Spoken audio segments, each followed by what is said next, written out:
Bismillah ar-Rahman ar-Rahim. Assalamu alaikum. You're watching Sports Extra. I'm your host Ahmed Nawaz with the latest roundup of sports today. Let's take a look at what we're discussing. First of all, Pakistan is all set to take part in their tour to South Africa, as they will be looking forward to this series as well. And of course, with the first T20 starting tomorrow, I think there's a lot of questions that need to be answered, including Pakistan's playing 11 and their combinations. The team was training extensively at the Crusaders ground, and if you talk about the batting, bowling and fielding drills under the watchful eye of the head coach Aqib Javed. Now, like I said, that Pakistan's combinations would be very, very important, but at the same time, remember that South Africa's prime team has been busy in the series against Sri Lanka, which they've won, and they're now top of the table in the ICC Test Championship rankings as well. So they're still prioritizing Test cricket. We start with T20, then ODI, and then we move on to the later half. That will be the Test cricket as well. So we'll talk about all Pakistan's combinations and probable playing 11, which is going to be very, very important. Then, of course, we move on and we discuss the Border Gavaskar Trophy, where Australia has beaten India in the pink ball test match by 10 wickets. A clear dominance. Travis Head was on song with 140 runs. Pat Cummins, Mitchell Starc, Scott Boland, they bowled brilliantly for Australia. India in a bit of a bother now. Rohit Sharma making a comeback in this test match and of course failing to either win this test match or bat well as well. So at the same time, a lot of questions have opened up. But a lot of former cricketers of Australia, their former captains as well, have criticized this current Australian team for being too weak and too friendly, and that aggressive mindset that has defined Australia seems to be missing. And why is it that Australia took a loss of one test match, an embarrassment, to realize that they're the mighty Australians? This is something that really needs to be answered. So we'll talk about this test match in detail as well. And then, of course, like I said, that it's very important that you analyze the brand of Test cricket that is being played. Then we move on and we discuss the Under-19 Asia Cup, where Bangladesh have been crowned the champions. They beat India in the final. Spectacular performance. If you look at their fielding, they're probably one of the best youth fielding sides right now. Look at the fitness of these youngsters as well. And I must say that the problems with the Bangladesh senior side, with all the players failing to leave places for the youngsters and everything going politically wrong there, and now on the youth side, it's so positive that I think these are going to be fantastic cricketers for Bangladesh senior team in the future. And I think congratulations to the Bangladesh Cricket Board, the Bangladesh Under-19 team, especially their management. A superb performance by them as well. Then, of course, we move on to our second segment of football. And first of all, we discuss Pakistan women's friendly fixture against Saudi Arabia. They should be very proud of themselves. They drew the match 1-1. I'm a bit disappointed with some of the decisions as well. The goalie from Saudi Arabia should have been sent off. She was outside the box. Then one tackle should have gone in Pakistan's favor as well. But unfortunate decisions. But then again, these girls have made us really, really proud, drawing 1-1 against the Saudi women's team as well. Then we move on to the English Premier League. We give you the latest fixtures and the latest updates and the table leaders as well, the table positions, all in the show in the second segment. Time now to start the show with cricket in our first segment and introduce the guests. First of all, joining us in studios is cricket commentator, international broadcaster, presenter and our sports expert Qiyasif Ahmed. Assalamu alaikum. How are you, sir? Walaikum Assalam Ahmed. I'm very well, thank you. Thank you for joining us, and we've also been joined by senior sports journalist Abdul Jabbar Faisal. Assalamu alaikum. How are you, sir? Walaikum Assalam. I'm fine and have a Thank you very much for joining us, sir. Now let's take a look at a report of Pakistan's tour to South Africa. Pakistan cricket team is all set to begin its T20 series against South Africa tomorrow in Durban. Ahead of the first match, the players have been sharpening their skills in batting, bowling and fielding during a practice session in Durban. The first T20 international will take place tomorrow, followed by the second match in Centurion on December 13 and the final T20 in Johannesburg on December 14th. Pakistan and South Africa have faced each other in 22 matches in T20. Out of these 22 games, Pakistan have won 12, whereas South Africa have come out victorious on 10 occasions. Pakistan aims to perform strongly in all formats and make a significant impact during this crucial tour of South Africa, with players focused on giving their best in every match. The team is looking forward to a competitive and exciting series across all formats. There you have it, all the details in this report. Now, major names are missing from this South African squad, but still, if I look at some of the names, David Miller's there, Rassie van der Dusen, also makes a comeback to the South Africa side. Remember, he missed the World Cup. Reza Hendricks is playing, and then, of course, Henrik Larsson is going to be their skipper. I think it's still a fantastic side. And Andrik Noki, I think his pace, and then Tabraiz Shamsi are something that Pakistani batters should be looking forward to that challenge as well. But Asif, how do you analyze this series going forward? Pakistan's combinations are somewhat that need to be discussed. Ahmed, as Sabah was telling in this report, that it's a very, very crucial series for Pakistan right before the Champions Trophy. Do remember that South Africa is a class side when we talk about T20. They played finals, they lost finals of the last T20 World Cup against India. You said that their premier players are missing, but you have taken 5-6 names. All of them, they are match winners. Either it's a Klaasen, it's Hendricks, it's Nokia. All of them, they are specialists, T20 specialists, especially when we talk about Klaasen.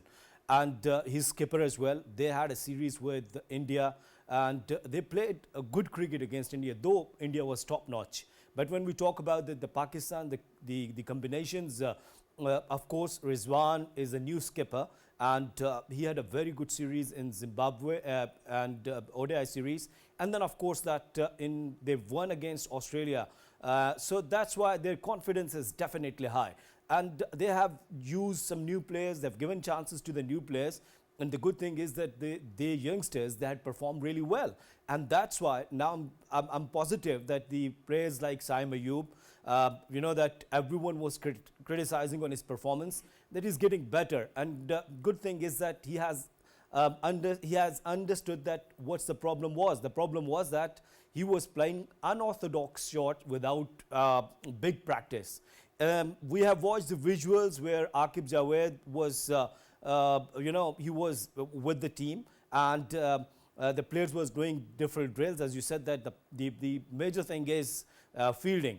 And Pakistan is improving in that department as well. We had a fantastic fielder like Shadab Khan. But after that, Saim Ayub, he's getting better in field as well. So South Africa is a very good side, especially when you're playing against them in South Africa. So they will give you some tough time. Good thing is that we're going with the young side, and the youngsters, they will get another chance. Absolutely. Jabbar bhai, how do you see the challenge ahead? It's a tough series for Pakistan, considering the conditions, but obviously we're trying to make a lot of changes and a lot of combinations. Rizwan is now coming back. Obviously he was rested. Then Babar Azam wants to make a comeback. A lot of things are on the cards. Definitely changing are very important and should be made in the team. In recently concluded series against Zimbabwe, if you see on the ranking table, Pakistan is number 7 and South Africa is number 6. As Zimbabwe is on the 12th position. Our team is entirely different. Atmosphere will be entirely different. But in this series, now in T20 wicketkeeper batter Rizwan will lead the team, and Zimbabwe, the captain was Agha Salman. There will be need to make change, especially I know, just you can say Shaheen Afridi. He is very important. He is very important bowler. He always gives breakthrough in the earliest hour, and he has a nice, tremendous record. And this will be up to his fitness. I think he is now fit, 100% fit, and will produce good result. And we lost the T20 series against Australia. This is very entirely you can say will be different one. South African team always play a calculated cricket. They are very strong side, and you earlier mentioned the spinner will be very, very important in this series, because the next champion trophy, all teams are focusing on their spinner. Even in this type of cricket, a spinner do the attack first over or second over. This is very important role of the spinners. First of all, how can we tackle Shamsi, and secondly, they did not include Miraj. That is also important. There is a very dangerous bowler. Both performed very well against Pakistan in the previous World Cup too. But right now we have to concentrate our game, and we should focus our game very well. Absolutely. I think South Africa's strategy is going to be very simple. They're going to make the kind of wickets where pace is going to trouble Pakistan. I think that's what they're aiming for. But obviously, I think you need to set the balance right now. Asif, we've seen a couple of youngsters who have performed well in the Zimbabwe series. It was a good test for them. Now coming to the South Africa series, what are your expectations from some of these youngsters who are still part of the squad? Well, it's a golden opportunity. See that we have rested or we have dropped Fakhar Zaman, no Imamul Haq in ODI. So players like Saim Ayub, players like Abdullah Shafiq and Omar bin Yusuf, even Tayyib Tahir is there. So I think it's a very, very crucial opportunity for them as well to perform well. And as you said that they will go with the greenish or fast tracks.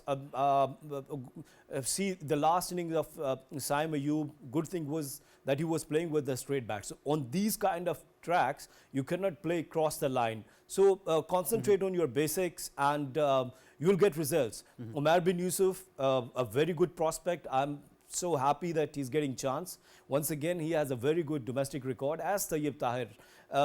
One question still, which we have asked that, what about Salman Ali Agha? Will he be playing or not?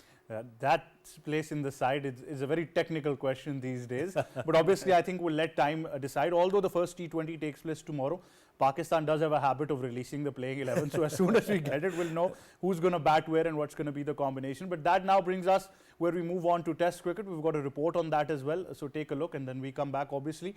I think first question that Asif has asked me is Salman Ali Agha.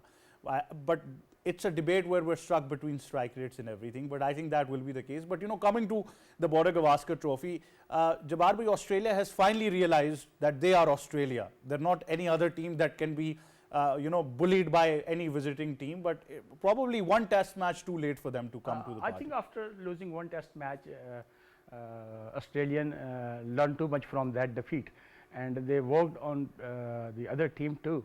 And this is the strategy of Australian. Most of the time they work their opponents, they point out their weak areas and work on that one. Then they trap them in the field. You know, Mitchell Starc is a very good bowler. He bowled very well, and Travis had batting very well.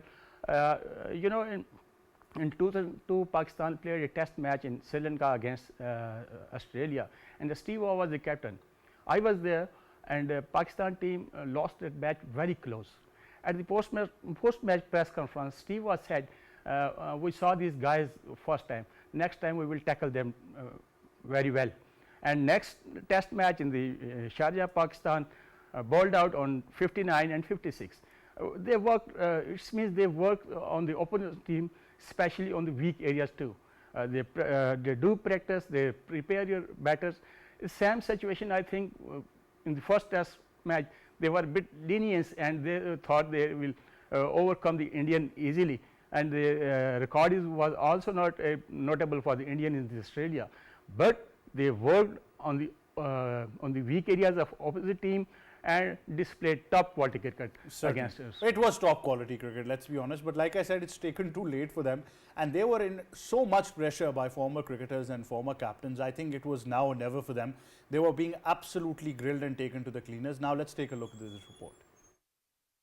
Australia dominated India in the day-night second test, securing a crushing 10-wicket win to level the 5-match series 1-all, chasing a mere 19 runs target. After bowling out India for 175 runs in their second innings, Australia completed the victory in just 3.2 overs on the third day. Skipper Pat Cummins led the charge with an impressive 5 for 57, helping his team bounce back from their defeat in Perth. This match is the shortest ever between the two sides in terms of balls bowled, highlighted Australia's dominance in the pink ball format. India's batting was continued with KL Rahul made 7, Virat Kohli added 11 and Rohit Sharma 6 runs, failing to contribute. While Shubman Gill and Rishabh Pant each scored 28 runs, could not capitalize on their starts. Nitish Kumar remained top scorer for India with 42 runs. Australia maintained their perfect record at Adelaide to 8-0. Travis Head earning the Player of the Match award for his game-changing 140 runs in the first innings. The third test to be played on December 14th.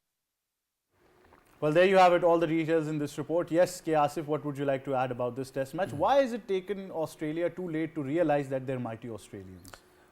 Well, I think as Jabbar bhai was telling that, and he was referring about Steve Waugh, that what he has said after losing match against Pakistan. He said that we were just thinking and we were just working on these new guys, and in the next match we'll come back and we'll bounce back.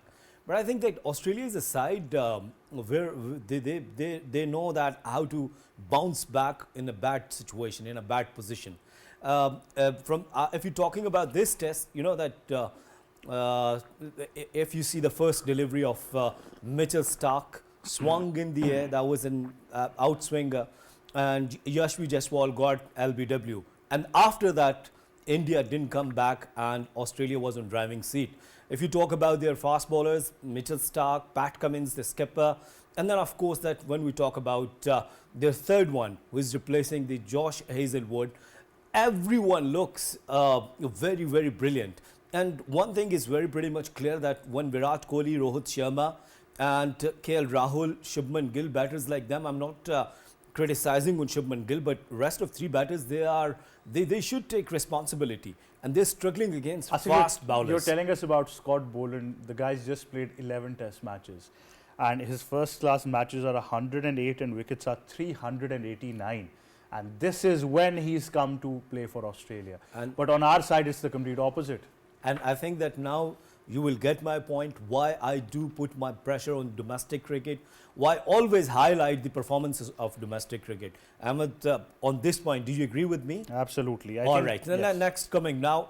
See, the problem is Virat Kohli. On the other day, when you were talking about that he's struggling on the fourth stump, and we had a conversation on that he's not the only batter. He's turning almost now on 35, and Rohit Sharma is a big concern, and then of course that the KL Rahul. Then the Indian media is criticizing on the striker, on this striker, that why these three players, they're not performing well.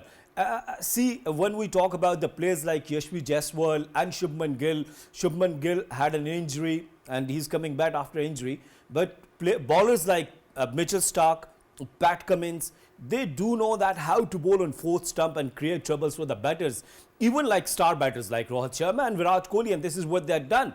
And then of course the Travis Head's innings. I think India is showing unnecessary aggression. The dispute between Siraj and Travis Head, I think it was unnecessary. Why, when you're losing and you're not doing good with, when you're not playing well against Australia, and then you're creating these kind of conspiracies and just showing aggression with your body, I think it wasn't a good idea. And Australia was just concentrating on their win, and Siraj and the Indian 11, they lost their concentration. And I think that the good thing is now series is alive. One victory for India, one victory for Australia, and Australia bounced back so nicely. I'm so happy. Absolutely. We can say bounce back now. Yeah. But you know, the way they were down under themselves in this tour is certainly surprising. But a lot of questions are being raised, Jabbar bhai. Rohit Sharma coming down, batting at number 5 and 6, and you know, seems to be failing at that position. The youngsters who were being talked about a lot, they couldn't perform. Virat Kohli is also in a bit of a struggle outside fourth stump. So, you know, these things are just not right for India at the moment. If you see the scoreboard, the Indian problem right now is top order batting. They are not scoring regularly. If openers fails, the lower order batting, the one-down batsman, number 4, Virat Kohli is the backbone of the Indian team, is not performing. This is maybe pressure rest of people in the series. Wicketkeeper batting very well in the all innings, and he was playing hard hitting, you can say aggressive batting, not like a test cricket, but he was playing aggressive and getting a run for the India. This is the basic problem. Indian batter in the middle, Shubman you mentioned earlier, and Jaiswal also very good batsman. They are tremendous score in the domestic cricket and other, but there is big difference between Indian atmosphere and weather conditions and different from the Australia. They have to work more on their batting. Just like Bavra is doing well, if the bowling, Siraj is doing well, bowling is almost good and it can be justified, but they should concentrate on the batting. Absolutely, and I think they pride themselves too much on that aura. You know, if you're getting 100, and I realize that you're technically sound if you're getting 100 in Australia. Yasir Shah also got 100 there, but then again, I think there needs to be a long run for any batter to become great, not a couple of test matches. But that being said, there's more to cricket that we've got to talk about. Let's take a look at another report. Oh, he goes big time now. There's a fielder lining up, and he's taken the catch that wins the match for Bangladesh. They've done it. They're the champions again of the Men's Under-19 Asia Cup 2024. Bangladesh defeated India by 59 runs to win the ACC Men's Under-19 Asia Cup final at the Dubai International Cricket Stadium. Batting first, Bangladesh managed to score 198 runs before being bowled out in the final over. Rizwan was the top scorer with a solid 47 runs, while Hassan contributed a crucial 39 runs. For India, Hardik Raj, Guha and Sharma took 2 wickets each. Chasing a modest target of 199 runs, India's batting fell apart as they were bowled out for just 139 runs in 36th overs. The men in blue were in a strong position at 73 for 7 in 21 overs, but Iqbal turned the game around by dismantling India's middle order. Skipper Mohammad Aman scored 26 runs while Hardik Raj added 24, but it was not enough to save the team. Hakim also delivered a brilliant spell, taking crucial wickets to lead Bangladesh to their second consecutive Under-19 Asia Cup title. Iqbal and Hakim took 6 wickets between them, while Fahad claimed 2 wickets. Iqbal Hussain was named player of the final for his match-winning performance.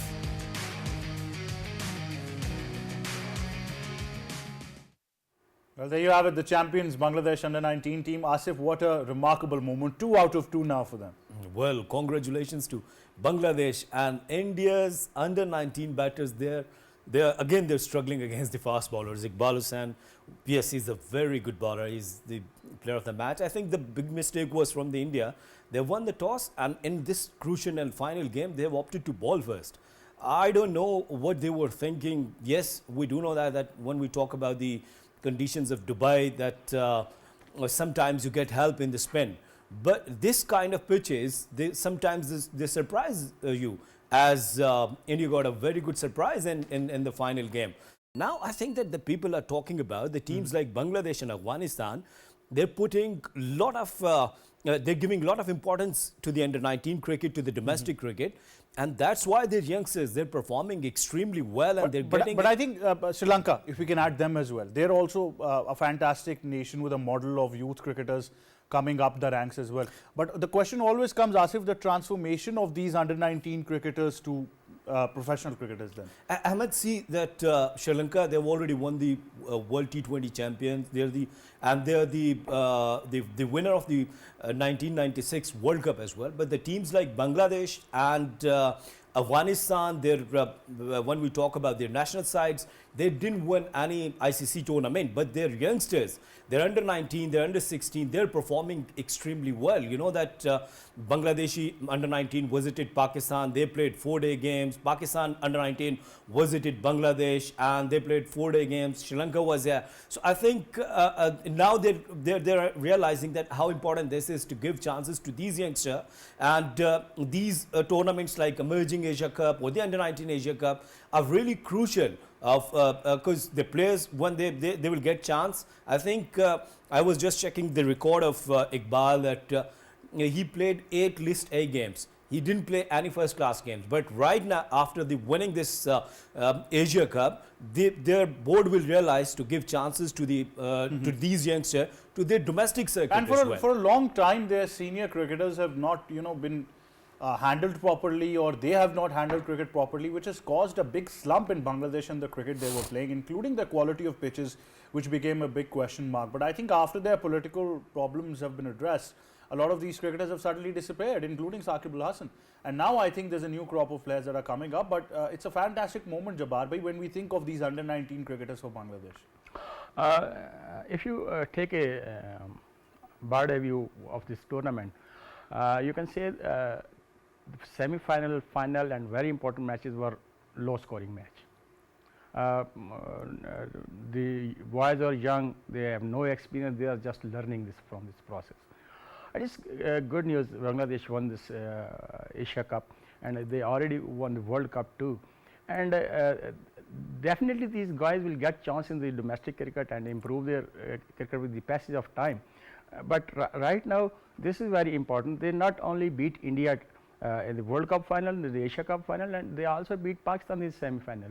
Yes. Pakistan team was doing very well in the beginning, but in the semi-final they collapsed and they could not post a good total. The wickets were so unpredictable, you can say, and the batter was not scoring too much. It's low scoring matches, and it is good win for the Bangladesh. They have best luck for this. Absolutely, and I think Pakistan's question is also a bit technical.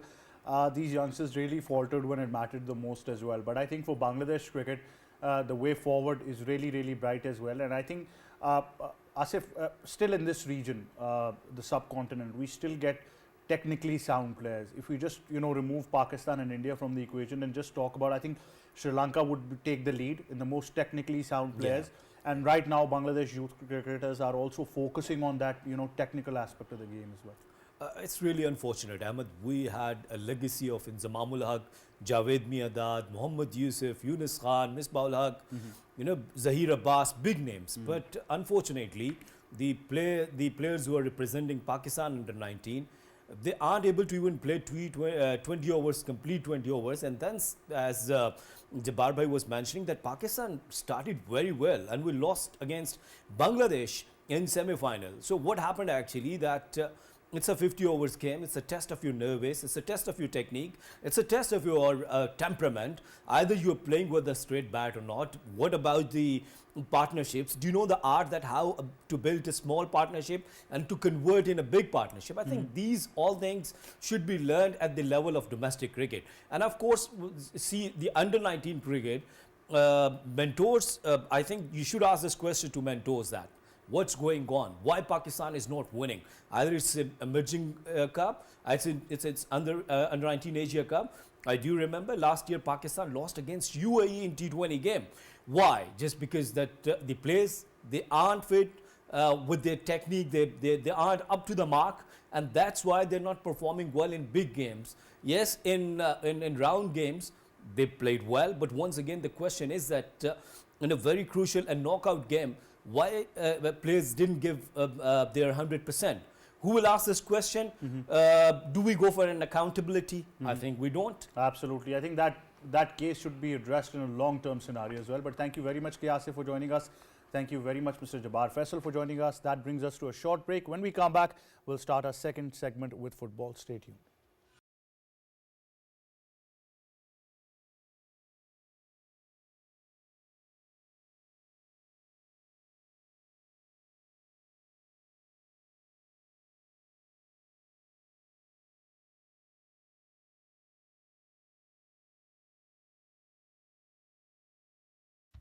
Welcome back to Sports Extra, and now we move on to our second segment, which is of course football, and we've got a couple of things to discuss in this as well.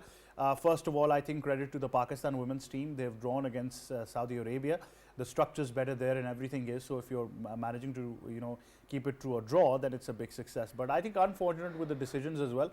But then again, life's never fair, is it? So I think a lot has to be said about this game, and of course we're going to be introducing the guest. First of all, joining us in studios, making a comeback after a while, is football expert Taha Haider. Assalamu alaikum. How are you, Taha? Wa alaikum assalam. I'm fine, thank you. Thank you very much for joining us. Welcome back. And we've also been joined by football expert and analyst. Joining us today is Mohammad Mohib Khan. Assalamu alaikum, Mohib. How are you? Wa alaikum assalam. I'm fine. How are you? I'm very well. Thank you for joining us. So, Mohib, how would you analyze this game? Obviously, I think it's a good boost in confidence for these young girls playing against Saudi Arabia in a friendly. Yeah, I guess it's a win in disguise because Saudi Arabia is a big team, and although our women's team is better than our men's team, but winning a draw against Saudi Arabia is pretty good. And when the refs and all the match goes against you in some things, like it was unfair at some points, like when the goalkeeper came out of the box and like she held the ball, they didn't give it a red card, and definitely a deserved one.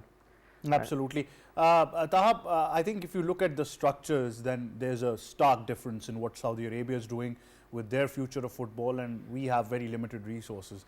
But at the same time, if your women's team has gone to Saudi Arabia and has drawn a game in a friendly, I'm sure the confidence goes pretty high for these young girls. Obviously, the confidence will skyrocket, especially from a result like this, where you're not really, you don't really have the facilities to train these girls tactically as well as Saudi Arabia does. And with the facilities they have, and with the structure they have already built in place with the Saudi Pro League and how they're developing the men's league, they're also pushing that and into the women's side, and they're strengthening their women's side as well. Whereas the Pakistani women's side, although quite stronger than the men's side, it's still not where it could be as well as it should be, because we want our women's team as well as men's team both to be as strong and in the top 20 at least. How do you see the transformation of football in Saudi Arabia? I mean, from becoming only fans crazy, they're now moving on to a point where they're looking to host international tournaments. They're bringing all the top footballers to Saudi Arabia. How do you see this investment for the future? Basically, they started this off through the signing of Cristiano Ronaldo, who moved, and then following him a lot of players moved. And with these players and coaches that are moving to Saudi Arabia, they're helping the youngsters, especially of the Saudi Arabian players, learn the tactics, the better tactics, and of the international coaches who are at their level, the world-class coaches like Nuno Espirito Santos, when Steven Gerrard's currently the manager there, and players like Jordan Henderson and Karim Benzema are playing in leagues where they're not really, their level wasn't, but now the other players in the Saudi Pro League are getting better and better, and slowly the level of football in Saudi Arabia is really rising rapidly. Mohib, how would you comment? I mean, pouring in finances is one part of it. Buying teams in the EPL is probably another part of it. But now investing in that grassroots model for the future is certainly which has all eyes on Saudi Arabia right now. Yeah, Saudi Arabia has always been like the oil money kind of state. It always has invested in players. But the recent transformation of the Saudi Pro League has reached to a boom. Like Cristiano Ronaldo, Sadio Mane, all of these players were like one of the goats, and signing these big signings have had a great impact on how Saudi Arabian football plays. Like when players like Al Dawsari, Nawaf Al Akedi play with these big players, and they have to play with them, against them, they learn how to handle the pressure of the big stage. And Saudi Arabia has shown this, like in the Football World Cup 2022, they beat Argentina. And about the women's team, in the Women's Saudi Pro League, one of our players, our captain Maria Khan, is playing currently for Saudi Pro League, and our football in Pakistan is developing, but it is a gradual increase. But I think we will reach the level, and we inshallah will reach the level that the top 20 will just be a number. Absolutely, and I think that investment obviously should be on a long-term basis as well. And a league really helps. That's what we've seen in the world of football. It needs to be treated differently than other sports. But now we come to the English Premier League as well, and there's a lot of games over the weekend that we need to be discussed. Obviously, it was a disappointment for Liverpool fans that their game got postponed because of storm alerts and safety concerns. But at the same time, I think there have been some fantastic games that we will be talking about as well. So I think, Taha, first of all, let's just talk about Manchester United, because I think that's a curse that I have to live on for the rest of the year. So they not only lost to Arsenal before the weekend, but they managed to lose at the hands of Nottingham Forest on the weekend as well. Yeah, for sure. They couldn't really handle the set pieces in either of the matches. In Arsenal, both the goals in the match against Arsenal, they conceded both goals through corners, and in the match against Nottingham Forest, they also conceded a corner goal. And we saw Lisandro Martinez not really being able to jump up high that much for the corner, and he also blocked the way for Matthias de Ligt, who couldn't get to the ball because Lisandro Martinez was in the way, which led to one of Nottingham Forest's goals. Another goal was through both the other goals were through mistakes of Andre Onana, the goalkeeper. And other than that, they're making silly mistakes which you shouldn't really make at this level. They're misplacing 5-yard passes, and they're not really making the proper runs that they should, and they're shooting from 40-50 yards away where there's basically no chance of scoring. So Amorim, the manager, I think is a very level-headed coach, and he's making quite good statements about where the side are. And I think if they stay with him, he could be the solution to Manchester United's But that becomes very technical, Mohib. Even if you analyze the game or Taha's statement right now, is it also unjust that Manchester United fans with every manager are probably hoping for an overnight turnaround, which is never going to happen, because I think the whole structure probably needs to be revamped itself? Yeah, Manchester United should be a project, and a project never takes like one day, one night to build. Rome wasn't built in a day, and I think Ruben Amorim should be given his time, and he has transformed Sporting into a winning side, and I think like they have to make some quality signings in the January transfer window, and that would make them something like invincible if they apply his tactics well. And about the match, Chris Wood, Nottingham Forest is not something of a relegation based team. It is a good team, but definitely Manchester United have a standard. They have had won trebles in their history, and what a club Manchester United was in their past with Alex Ferguson, and they disrespected him even by removing him as their mentor even. This came in last month when Alex Ferguson was released from his contract as the mentor of Manchester United, and Erik ten Hag, he created a disaster out of Manchester United. He said the problem at Manchester United was Ronaldo. The problem was not him. The problem was Erik ten Hag. Ten Hag himself as well. I think a lot of people said that, the curious case of Cristiano Ronaldo, how it was mishandled. But Taha, Liverpool's dominance continues, although their game got postponed, but so far, so good for them. For sure, they're really ramping it up, especially as the games come thick and fast. In the Champions League, we saw them beat Real Madrid, and in the Premier League, we saw them beat Man City in the space of 4 or 5 days, which are two of the best teams, the defending European champions and the defending English champions.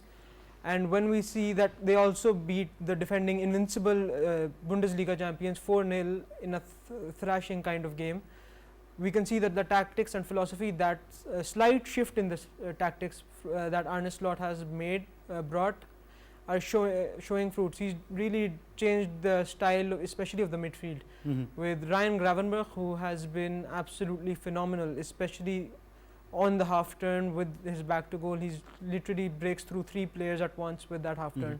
And I think further upsets Manchester City that they were held to a 2-2 draw against Crystal Palace as well. Yeah, Crystal Palace really fought well, especially when they're really in a fight for relegation.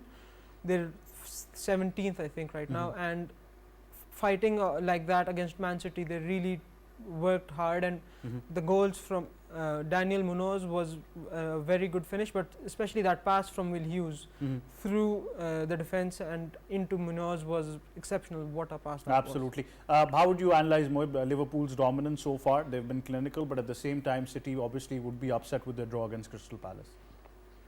Yeah, Arne Slot ball is working very good, and the main thing that's helping Liverpool is also their squad depth. They've got players in every position, and like players like Mo Salah, we've got Luis Diaz, Gravenberch, and another player who has been surprising us is Conor Bradley.